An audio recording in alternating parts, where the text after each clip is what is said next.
보수와 진보의 경계가 무너졌습니다.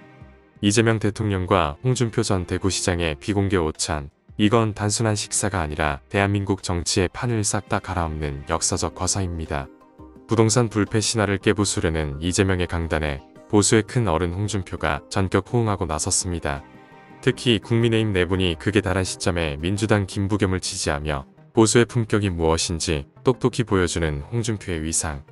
이재명 대통령은 이번 독대를 통해 반대의 진영까지 품어 안으며 김부겸 대세론의 쐐기를 박아버릴 것입니다. 조작과 혐오의 정치를 끝내 이재명 홍준표의 소름 돋는 동행. 대구의 기적, 그 전율 돋는 서막을 지금 바로 확인하십시오. 홍준표 네. 전 시장, 대구시장. 아, 요 뉴스부터 좀 갔으면 좋겠다는 의견이 있어서 예. 바로 또 반영 한번 해볼까요? 정치는 홍준표 시장처럼 해야 되는 게 아닌가. 네. 어떻게든 살아남습니다. 어떻게든 살아남고. 대통령 만나러 간다면서요? 오늘 오후에 이재명 대통령과 비공개로 오찬 점심 식사를 함께 합니다. 비공개인데 너무 시끄럽게 가는 거 아니에요? 저 청와대 가요 이렇게 지금 가는 거잖아요. 네, 그러니까 네, 이제 네. 어제 사실 이제 보도가 나왔고 청와대에서는 뭐 비공개 일정이니까 확인해주지 않겠다라고 했는데 네. 홍준표 시장이 자기 페이스북에 냅다 올렸습니다. 네, 갑니다. 저는 당직도 없고 지금 백수인데 당적도 없고 백수인데 왜 뭐 안 갈 이유가 없지 않아요? 예, 그래서 이제 뭐 홍익표 수석한테 연락이 왔고 비공개로 하면 전 괜찮다고 했습니다. 가서 밥 먹고 오겠습니다. 라고 이제 글을 네. 올렸습니다. 이렇게 해주시면 이제 뭔가 좀 무게 있는 얘기나 좀 진지한 얘기 나누긴 좀 어려워지지 않아요? 이렇게 공개적으로 오시면 그렇죠. 네. 이제 결과에 집중하니까요. 그렇죠. 뭘 다들. 제안하기도 좀 네. 괜히 다 공개하실 거 아니에요, 이분은? 그쵸. 끝나고 나자마자 이제 또 페이스북에 또 올리실 거 아니에요. 뭔 제의 네. 있었습니다 이럴까봐 네. 대통령으로서도 약간 좀 부담은 그렇죠. 좀 되시겠다. 만약에 제의가 별게 없거나 그냥 밥만 먹자고 한 거거나 이러면 또 나와서 이런 푸대접이 있나 뭐 이랬을 수도 있는 거 아니에요. 근데 네. 이게 계획이 언제부터 된 건지 모르겠지만 약간 흐름을 봐야 될 게 최근에 이제 홍준표 전 시장이 김부겸 후보를 이제 공개 지지를 했잖아요. 내가 못다 이룬 대구시의 일들 제대로 할 사람 김부겸밖에 없다 이런 네. 얘기를 했고 뭐 어제 그 오찬 발표 나고서도 또 한 번 김부겸 후보를 지지하는 글을 올렸어요. 우리 사이 30년 우정입니다. 그의 능력을 내가 잘 알고 있습니다. 아하. 이제 이러다 보니까 최근에 나온 얘기는 그러면 이제 홍준표 전 시장의 이 행보를 봤을 때 이 정부에서 혹시 뭐 총리까지 할 수 있는 거 아니야? 총리. 왜냐하면 임기 초에 사실 총리설이 좀 있었잖아요. 네네네네. 총리설은 어떻게 그거는 좀 아닌 것 같아요. 어렵다고 봐야겠죠? 우리가 너무 네. 이제 확대해서 가는 것 같고 음. 그래도 의미 있는 만남이 될 가능성은 크죠. 대통령이 뭐 그렇게 한가로운 자리도 아닐 뿐더러 그냥 밥 먹자고 홍준표 전 대구시장 부르지는 않았을 것이고 네. 할 말이 있어서 불렀겠죠. 네. 그리고 대략적으로 무슨 할 말을 했을 짐작은 홍준표 전 대구시장도 할 거는 같아요. 근데 저는 홍준표 전 대구시장이 그나마 지금 현재 보수에서는 정상으로 보인다. 왜 그러냐면 장동혁 대표가 워낙 이 보수의 국민의힘에 비정상적인 행보를 하기 때문에 거기를 기준점으로 하면 정상이지 않은 보수 인물이 없어요. 그렇기 때문에 저는 홍준표 전 대구시장을 네. 보수의 정상 인물로서 어떤 대화의 상대로 선택한 게 아닌가. 그러니까 지금 말하시는 거 봐요. 홍준표 전 대구시장. 재밌잖아요. 정치가 이렇게 해악이 좀 있어야 돼요. 내가 못 갈 이유가 없다. 나 무당적자고. 백수인데. 나 가서 밥 먹고 올게. 이게 사실 이 무거운 자리일 수 있는데 저는 이걸 가볍게 만들면서 본인이 요구하는 부분들을 할 거고 보수에서 지방선거위에 본인의 포지션을 사실 대통령하고 밥 먹는 보수의 원로. 그러면 그 다음에 포지션을 할 수 있는 좋은 자리거든요. 근데 이거를 아주 가볍게 만들면서 그냥 가요. 그래서 홍준표 전 대구시장은 제가 봐서는 좀 억지 쓰는 거는 많긴 해요. 그러긴 해도 지금 보면은 그래도 보수에서 그나마 대화가 통할 수 있는 사람이지 않을까. 약간 근데 제가 좀 예측을 해보자면 이분이 또 셀프 마케팅도 잘하시는 분이잖아요. 그렇죠. 능력 있는 분이고 그래서 아마 기자들이 분명히 끝나고 나면 총리 뭐 제안 받으셨어요? 이거 분명히 물어볼 거 아닙니까? 그럼 이제 홍준표 전 시장은 아이 뭐 됐어요 막 이렇게 웃으면서 약간 제의 받았는데 아닌 척하는 것처럼 아마 연출할 가능성이 매우 높다. 실제로 전혀 제의가 없었음에도 불구하고 그럴 가능성이 매우 높다. 냄새를 마구마구 저는 풍겨버린다? 봅니다. 마치 그 제의가 있었던 것처럼 막 그런 얘기 하지 마소 막 이렇게 어떻습니까? 그럼 슬픈데. 그럼 너무 슬프고 네. 뭐라도 역할을 맡기지 않으시겠어요? 아, 대통령이 예. 의지가 있으니까 부른 거다. 뭐라도 이분에 대해서 뭐 좋은 인상이 있고 또 이분의 능력이 어느 부분에 분명히 발휘돼야 한다고 생각하니까 이런 제의를 하신 거라고 저는 보는데 그게 국민통합위원회에서 뭐 무슨 자리 근데 이런 정도 하지 않으실까? 그거는 아닌 것 같아요. 아 그래요? 왜냐하면 진짜 총리? 아니, 제 얘기는 네. 보수 쪽에서 홍 시장님을 생각하는 그 감정이 이런 것들로 해서 더 나빠지는데 무슨 통합을 해요? 아, 네. 이건 그분을 폄훼하는 게 아니고 상황이 그렇게 됐다는 거예요. 제 그건 얘기는. 그렇죠. 네. 네. 근데 국민통합위가 지방시대위원회로 아, 통합되지 않았어요? 아, 그랬나요? 그랬던 네. 거- 아니요. 국민통합위는 따로 있고 따로 있어요, 그게 이제 지금도? 균형발전이랑 그다음에 분권이랑 합쳐져서 지방시대위원회. 그래서 어쨌든- 균발이랑 분권이랑 합쳐져. 그거 잡은 거야? 그래서 근데 이분이 약간 애매한 거 저거 봐도 총리는 아닐 것 같은데 총리랑 대통령이 둘 다 SNS 많이 하시면 좀 힘들잖아요. 국정 운영이. 그러니까 총리는 아니실 것 같고. 총리는 아니야. 예. 근데 그리고 나서 자리를 생각하면 되게 애매해요. 그러니까. 왜냐하면 예를 들어 지금 뭐 자리가 이미 강창일 의원 났지만 뭐 민주평통이라든가 뭐 김성식 의원 같은 국민경제자문회 이런 걸 하실 분이 아닙니다. 예. 현역 느낌이 물씬 나는 거를 하지 뭐 네. 마지막 자리로서 어떤 장관급 위원회 위원장으로 마무리하실 거는 이렇게 좀 성에 차실 분이 아니에요. 그러니까 실권이 있는 자리로 갈 거다 간다면. 그러니까 이게 좀 애매한 거예요. 저도 이제 머리를 원래대로면 그렇다고 그럼 보궐에 내기에도 그럼 보궐이요? 당무 개입이 되기 때문에 또 안 돼요. 당 대표 어때요? 당 대표. 아니 그러니까 이 카드를 되게 잘 쓰고 싶으실 텐데 네. 정확하게 쓸 때가 좀 약간 머리가 아프니까 일단은 지방선거 이후에 봅시다 정도로 오늘 얘기가 좀 마무리하지 않을까. 뭔가 네, 함께 네. 할 수 있는 여지를 두면서 그 정도. 네, 그리고 이제 어떤 의지를 갖고 있는지 좀 직접 확인을 하고 왜냐하면 이게 중간에 책사나 이렇게 뭐랄까 사자가 가도 이게 내심이 안 드러나기 때문에 둘이 독대를 해가지고 뭔가 좀 맞춰보지 않을까 조건을 이런 생각이 좀 들더라고요. 그러니까 대통령 입장에서는 보수의 대화 상대가 없어요. 그렇지 않을까요? 아, 장동윤 대표 만나자고 했을 때 과연 대화 상대가 될까요? 여전히 윤석열의 늪에서 계속 저렇게 허우적대고 있고 한동훈 전 대표는 국민의힘의 대상이 아니잖아요. 지금 현재 이제 대표성이 예를 들면 없다. 무소속이지만 보수에 그냥 어떤 그런 소속돼 있는 사람이지 당적이 없는 거죠. 이분도 당적 없어요. 당적이 없다 하더라도 이제 홍준표 전 대구시 아니 그러니까 홍준표 당적 없다고. 이거는 정치 업력이 있잖아요. 아이고, 홍준표 말이 전 대구시 바뀌어. 아니 설명을 하는 거예요. 업력이 네. 사실 국민의힘에서 당 대표도 했었고 그 다음에 지금 대구시장을 하는데 김부겸 후보를 조금 뒷받침해주는 그런 그래서 보수에서 얘기를 할 수 있는 정도의 사람이다. 네네네. 라고 해서 저는 지방선거 포석. 아. 그다음에 두 번째는 차기 보수의 대화 상대로서 좀 낙점을 하는 어떤 의도가 있지 않냐 싶어요. 보수의 대화 상대로. 알겠습니다. 아 댓글에 홍수석 갈 자리 나왔습니다. 어디죠? 나왔어요? 홍준표 AI 수석. 홍카콜라. 대단하다. 와. 정말 깜짝 놀랐습니다. 수석입니까? 야. 대박이네요. 2시간 전에 또 홍준표 시장이 새 글을 올렸네요. 20, 30대는 정의를 향한 열정으로 살았고 40, 60대는 당파를 위한 열정으로 살았다. 이제 70대 황혼기. 내 마지막 인생 나라를 위한 열정으로 살았으면 한다. 자리 하나 주십시오. 이런 거잖아요. 아하. 아, 제 인생은 이렇게 홍준표 살아야 AI 해요. 수석은 안 되고 에미나이 수석 뭐 이런 거 혹시 드리는 거 아니에요? 에미나요? 근데 내가 보니까 진짜 홍준표 전 대구시장이 재밌는 게 예. 참 붉은 거 좋아해. 알겠습니다. 여튼 홍준표 전 시장은 한동훈 조국도 함께 저격하면서 그렇죠. 일단 오늘 대화를 조금 원활하게 할 것 같고요. 네. 자 그리고 다음 뉴스는 아니 저격한 거 글 이것도 재밌는데 봐요? 너무 소개하면 안 되나? 한번 시간 볼까요? 너무 네, 길어지는데. 한번 잠깐 보죠. 괜찮은 거 많아. 예. 프로 저격로잖아요. 진짜 아프게 저격하잖아요. 한동훈 조국의 이제 재보궐 출마를 겨냥하면서 평택은 유이동 있고 부산 북갑은 박민식 있는데 거기에 니들이 가본들 그 사람들이 바보냐? 자아도취에 빠져 나홀로 대선놀이 해본들 이에 속을 평택 부산 사람들이 아니다. 이렇게 얘기했습니다. 네. 한동훈 조국 두 분을 한꺼번에 이제, 저격했어요. 저격한 모두 거구나. 까기. 네. 자 홍준표 전 대구시장 관련 뉴스 먼저 한번 오프닝으로 풀어봤고요. 자, 이재명 대통령 얘기 나온 김에 조금 전에 한겨레 단독으로 나온 속보 하나 좀 전해드리면 내일 홍준표 전 대구시장을 청와대로 초대해서 오찬을 한다.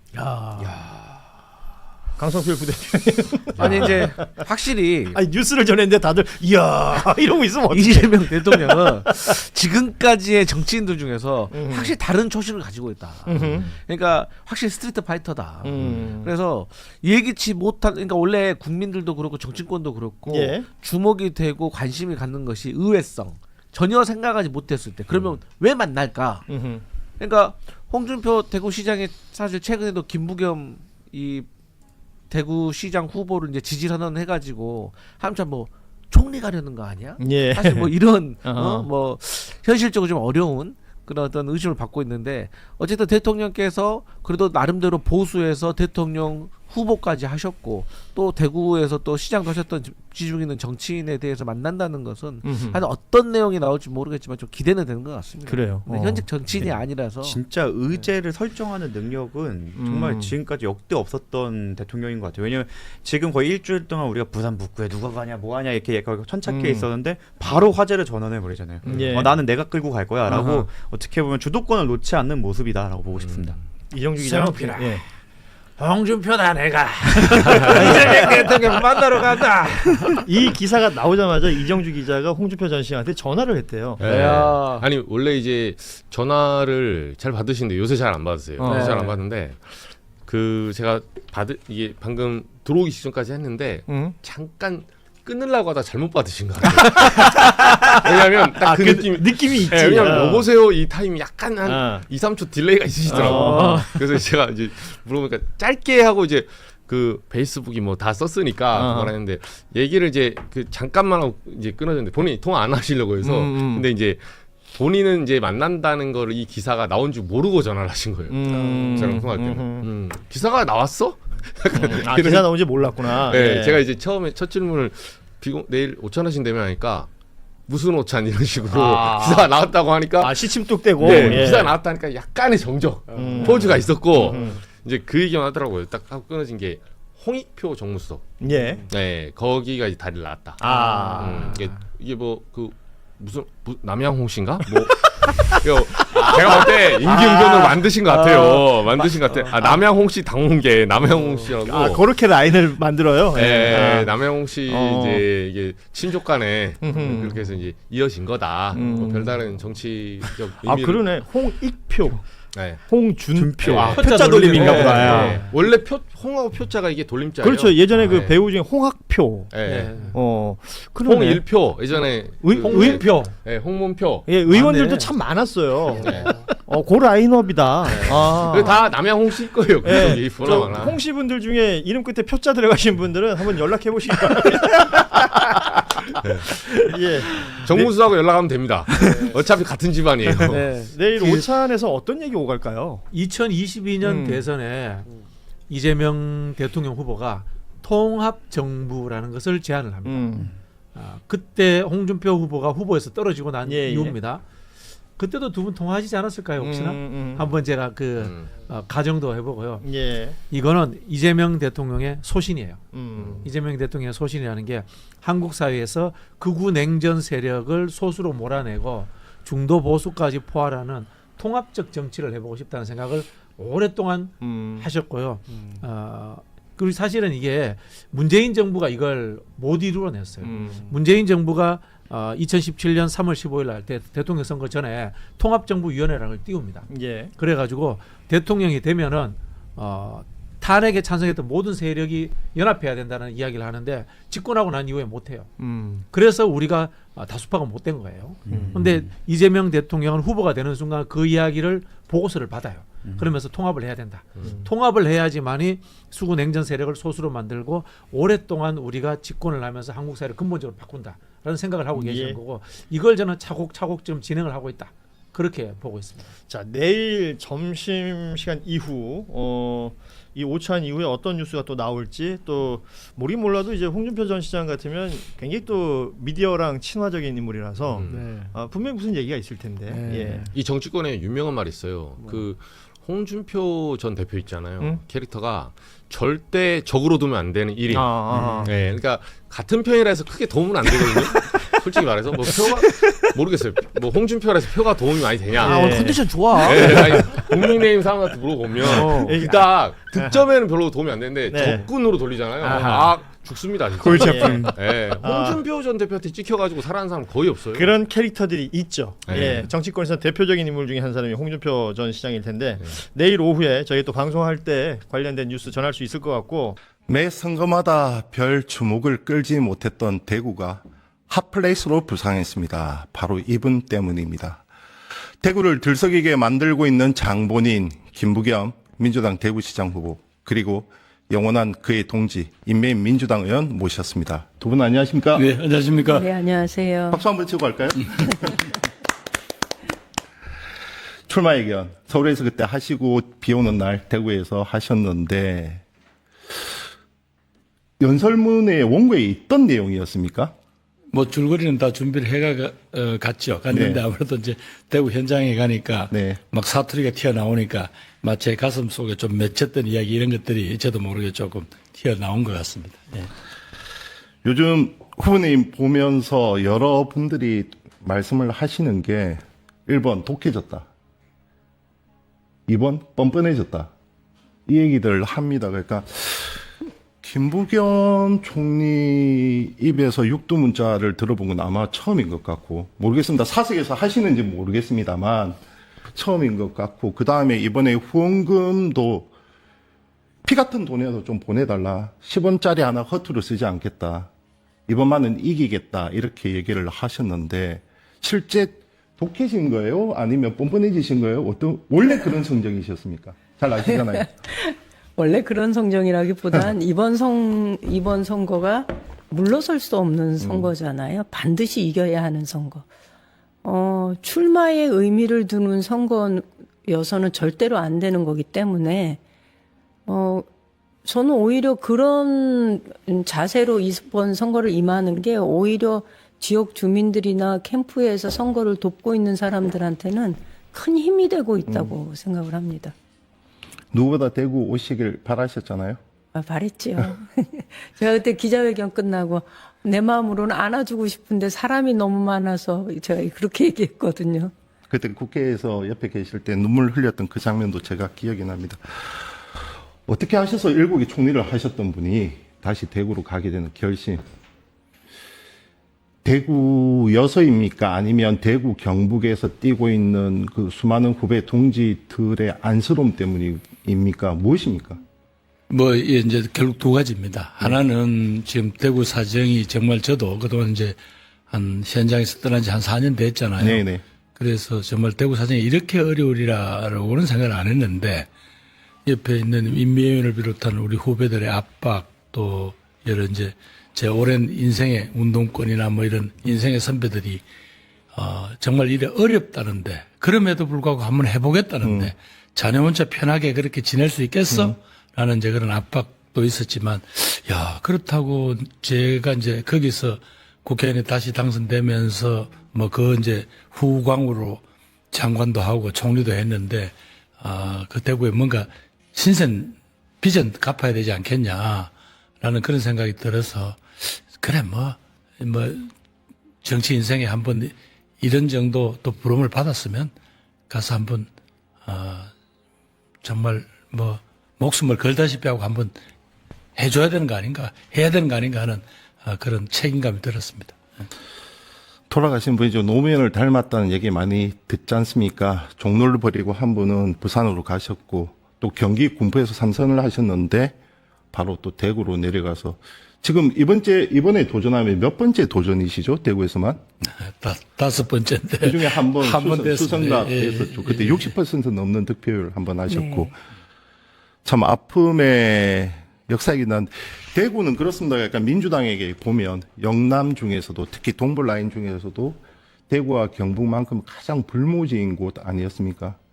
그렇기 때문에 지금 대구에서 그 누구보다 인물 경쟁이 강한 김부겸 여기에다가 집권여당 후보니까 아무래도 프리미엄이 있지 않겠습니까? 중앙정부, 중앙당 지원들 다 뭐 끌고 오신다 이렇게 장담하셨는데 실제 그 장담대로 됩니까? 뭐 옆에 인미의 경북 도당위원장이 이제 보정을 써야죠. 네. 보정을 써야 되고. 보증 쓰십니까? 써야지.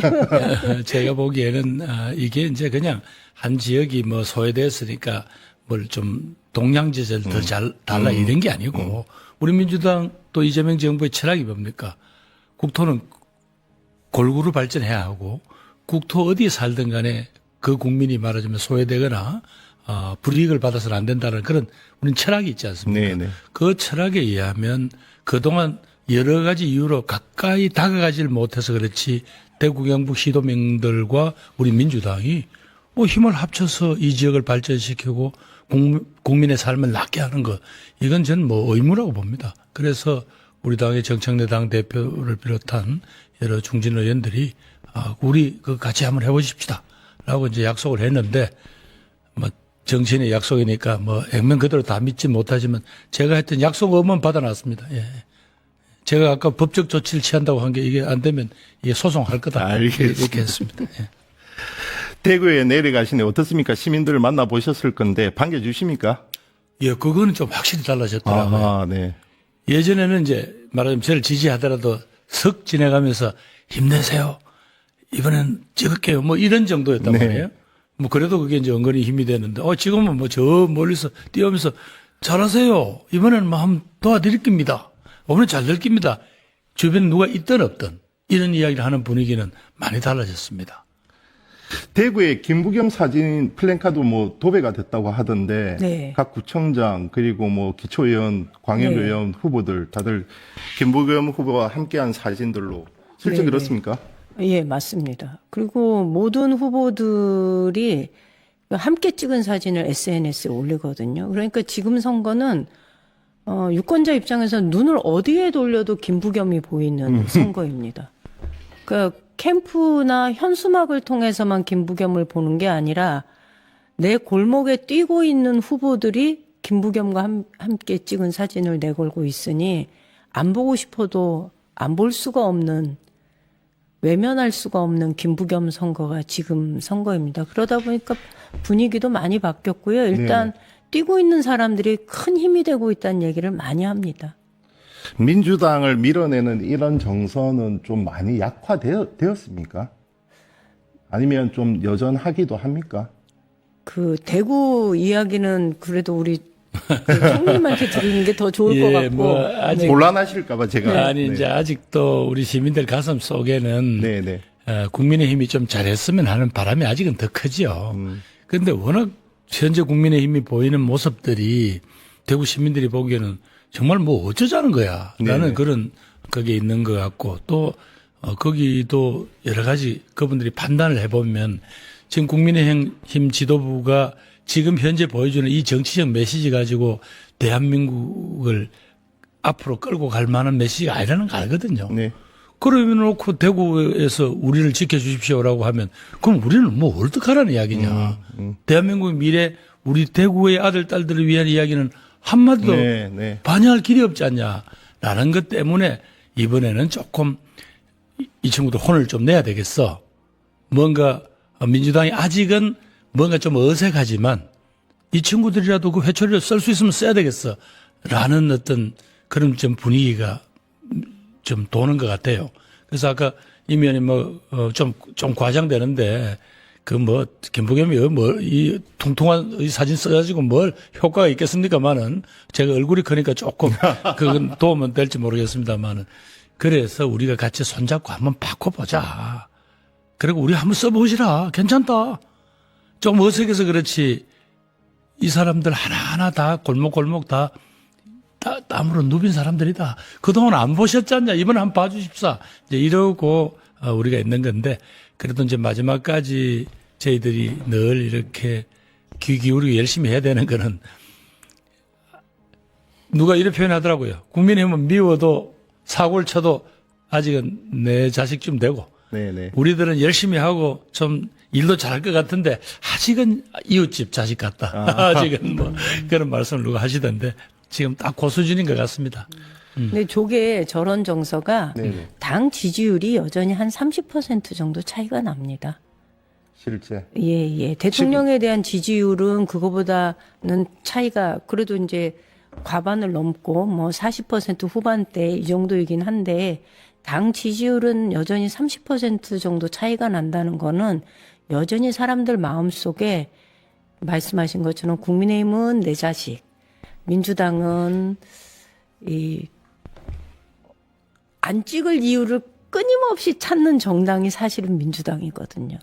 그걸 상당한 넘어보자 층이 이거죠. 부동층으로 돌아서지 않았습니까? 여전히 이제 그 정도의 차이가 납니다. 근데 이게 우리가 부동층이 넓어져도 네. 사실은 선거 때가 되면 이분들이 이렇게 왔다가 다시 돌아가요. 그러니까 이분들이 저희한테로 다 넘어오는 경우였으면 저희가 벌써 예전부터 이겼겠지요. 근데 이분들은 늘 선거 때마다 국민의힘이 뭐 갖은 그 뭐라 그럴까 표를 얻기 위한 행동들 정말 뭐 절도 하고 삼보일배도 하고 그리고 뭐 울면 광장에서 호소하고 또 박근혜가 한 바퀴 휙 돌고 이러면 이렇게 우리 쪽으로도 좀 왔다가 쑥 쏠려가는 게 일반적인 분위기였는데 지금은 제가 늘 어제도 그런 얘기 드렸지만 그전에는 그래도 내 새끼 이런 정서였다면 지금은 얘네 이번엔 좀 혼 좀 내야 돼 라는 정서가 대구와 경북이 함께 이렇게 조성되어 있는 건 분명합니다. 그래서 민주당이 3구 초력 끝에 후보님 모셨고 어렵사리 모셨고 그다음에 대구 경북에서 실제 활동하고 있는 분들은 천군만마 얻으신 느낌일 건데 지금 언론에서 대구를 주목하는 이유는 일단 그 여론조사 가상 대결에서 워낙 지금 후보님이 압도하는 물론 실제 투표는 어떻게 이어질지는 여전히 변수입니다만 그 이제 언론들이 꼽는 이번 대구의 주목 포인트가 그렇습니다. 일단 김부겸이라는 후보 인물의 경쟁력, 그다음 두 번째 집권 여당 후보로서의 프리미엄, 그다음 어쨌든 세 번째 기존에는 이재명 대통령에 대한 비호감이 상당히 강했다면 이번에는 국정 운영에서도 잘하네, 좀 대통령답게 하네, 앞에 윤석열과 다르네 이런 정서. 그다음 아무래도 지금 국민의힘은 후보조차 정하지 못하고 있습니다. 이러한 지리멸렬한 상황. 이것들이 이제 유리한 환경적 요인이라고 한다면 이제 반대로 불리한 것은 막판 이렇게 해서 민주당에 다 석권할 것 같아 이러면 또다시 역결집에 올 수 있는 야 우리라도 대구라도 좀 국힘을 지켜야지 이런 보수 역결집 이러한 정서 그리고 기존에 아까 투표하던 관성 이것 때문에 지금 넉넉하게 앞서고 있음에도 불구하고 막상 가면 혼전일 것이다 이런 평가들이 많습니다. 실제 그렇게 보십니까? 아까 질문하신 임 의원한테 질문하신 이 소위 무당층이 늘지 않았냐. 그 무당층은 지금 답변하기 싫다는 뜻이지 실적으로 그분들이 정치적인 자신들의 이 성향이나 정향을 확 바꾼 건 아니고요. 다만 너무 못하고 너무 실망스러우면 일단 옆으로 비껴 계시다가 아까 쓰임새가 이 후보가 쓰임새가 있겠다 그러면 민주당이라도 한번 해볼까라는 게 이제 일부 오겠죠. 그런 정도고 지금 현재 이제 질문의 제일 핵심 포인트가 지금 보수 역결집. 예. 제가 보기에 이번에 좀 역결집 하기에는 대구가 절박합니다. 그리고 그동안 한 30년 동안 니들이 뭐 잘못해서 마지막에 가서 울고 하면 또 도와주고 그래서 우리한테 너가 뭘 줬냐. 당신들이 보수를 지켜달라 그래서 지켜줬더니 정치인의 이 모양을 만들어 놓고 또 지역은 이렇게 형편없이 만들어 놓고 우리 아들, 딸들은 떠나고 없는데 그걸 뭐 어쩌자고 라는 어떤 그런 제일 처음에 저 밑바닥에서 이렇게 가라앉은 그 분노가 스멀스멀 올라오고 있는 거 아니냐. 근데 아직까지 좀 이제 제 민주당이나 파란 잠바를 보면 아직은 왠지 좀 어색하시고 근데 써보시라. 그 파란 잠바도 바로 우리 옆집 아이들 아니냐. 옆집 식구다. 근데 그 일 시켜놓으니까, 막말로 골몰 청소도 부지런히 하고, 무슨 일 있으면, 다른 누구보다도 성심성의껏 안 하더냐. 이제 이런 부분들을 가지고 저희들이 호소를 해야죠. 써먹을 때가 있다, 지금은. 아까 말씀하신 우리 유리한 조건 중에서 이번에 대통령 임기하고 다음 뽑힐 단체장들의 임기가 같이 갑니다. 4년 4년 같이 가죠. 이 중요한 기회에 계속 대통령하고나 정부 여당하고 맞서는 그런 정치 지도자들 혹은 그런 단체장 가지고 대구가 뭐 좀 유리한 환경은 아니겠죠, 아무래도. 그렇게 될 만큼 우리가 이 견뎌낸 이 30년 이 낙후를 또 계속 지켜야 되겠냐? 뭐 때문에? 그래서 제가 말씀드렸잖아요. 아니, 당이 이 대구를 지켜줘야 되는데 왜 맨날 너희들은 못하면 여봐서 우리 보고 지켜달라 그러냐? 그리고 다른 데 가서 좀 당당하게 좀 지켜달라 그래라. 왜 맨날 대구에만 와서 그러냐? 네. 아, 이제 화 안 나시겠어요? 화나죠. 저는 그 말씀을 호소하는 거죠. 예. 실제 대구 시민들 만나보니까 좀 가장 큰 애로사항이 무엇이 있습니까? 지금 몇 번 나왔지만 결국은 왜 우리 먹고 사는 문제에 대해서 뭐 희망이 없다. 제가 요즘 뭐 중소기업 그만큼 지역 경기가 안 좋습니까? 아니 생각을 해보십시오. 제가 15년 전에 내려갔을 때는 GRDP가 이른바 꼴찌인데 한 10몇 년째 됐습니다. 근데 또 그때만 해도 그래도 옅은 주름이 있었어요. 왜? 옛날에 그나마 대구 경제가 좋을 때 그만큼 쌓아놓은 게 있었단 말이에요. 이게 한 30년 되니까 이제는 주름살이 확실히 깊이 패인 게 느껴지고 그분들도 느낄 것 아닙니까? 지금 서울은 아파트 값이 막 천정부지로 뛰다가 이재명 정부가 정면 공격을 해서 그럼 보유소 더 내세요 라고 정면 공격을 하니까 좀 주춤하죠. 지금 거의 3분의 1 수준이 안 되죠. 대구 아파트 값이 비슷한 평형대 강남 3구를 빼고라도 그러니 그러고 또 미분양이 한 6천 채 되고 이걸 당신들 스스로 느낀단 말이에요. 그다음에 중요한 옛날에 좀 화려했던 그런 소비자들이 정말로 막 발을 디딜 틈이 없었던 데는 지금 그 북적이던 데는 지금 거의 공실 임대가 막 나오고 있고 그분들 느끼죠. 그리고 무엇보다도 우리 아들 딸들이 대학을 졸업하면 떠나는 거예요. 그렇죠. 그리고 젊은이들이 1년에 한 10,000명씩 떠나가 보세요. 도시의 활력이 죽는 거는 순식간이더라고요. 제가 처음 15년 전에 갔을 때에 비해서도 지금 비교할 수 없을 정도로 인구도 15만 줄었어요. 그때보다. 이것이 갖는 이거 이래가 안 되지. 뭔가 좀 이대로는 일을 내도 내야지라는 그런 분위기는 있습니다. 부산도 좀 사정이 비슷해서 노인가 바다라고 얘기합니다. 한때 뭐 인구 480만에서 500만 목전에 두다가 지금 350만 선마저 무너졌거든요. 대구 역시 젊은이들이 뭐 일자리가 서울에 몰려 있으니까 젊은이들을 탓할 수가 없지 않습니까? 그렇다면 이들의 유출을 막고 아니면 떠나간 젊은이들을 다시 돌아오게 만들 수 있는 그런 대구가 되어야 되지 않겠습니까? 그렇습니다. 예.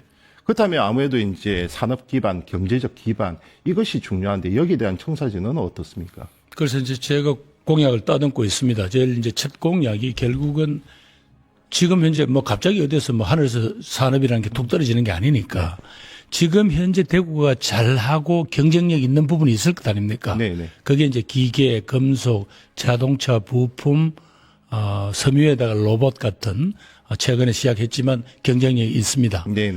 이런 데다가 지금 인공지능이라는 말하자면 뭐 감당할 수 없는 큰 파도가 물결이 오지 않습니까? 그럼 이걸 입혀야만 이 경쟁력을 계속 이어갈 뿐 아니라 이 부가가치가 확 올라갈 테니까 그러면 지역에 있는 이 대학에 졸업한 혹은 뭐 고등학교를 졸업하고 바로 현장에 뛰어드는 이 친구들한테 굳이 수도권에 오지 않더라도 자기가 정당한 대우를 받을 수 있는 그런 질 좋은 일자리랄까요?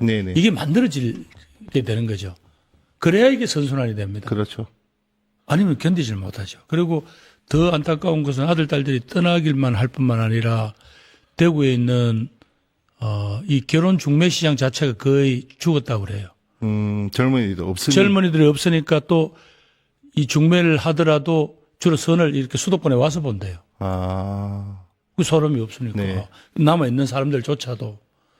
이렇게 되면 우리가 뭐 인생살이를 이래 해보지만 결국은 뭐 아들, 딸 시집장가 보내고 부모 저 연결하고 이런 것들이 우리 인생의 큰일이잖아요. 그런 데 대한 어떤 인생의 무슨 리듬 같은 이런 게 다 없어진 거예요. 그래서 사실은 말씀은 안 하지만 가슴에 지금 뭐 피멍이 들어있는 게 아닌가. 그래서 이번에 한번 바꿔서 해보자 하는 말씀을 제가 드리는 거고 그럴 때 제가 뻔뻔하게도 이번에는 저 한번 쓰시면 괜찮다 이야기를 하는 거죠.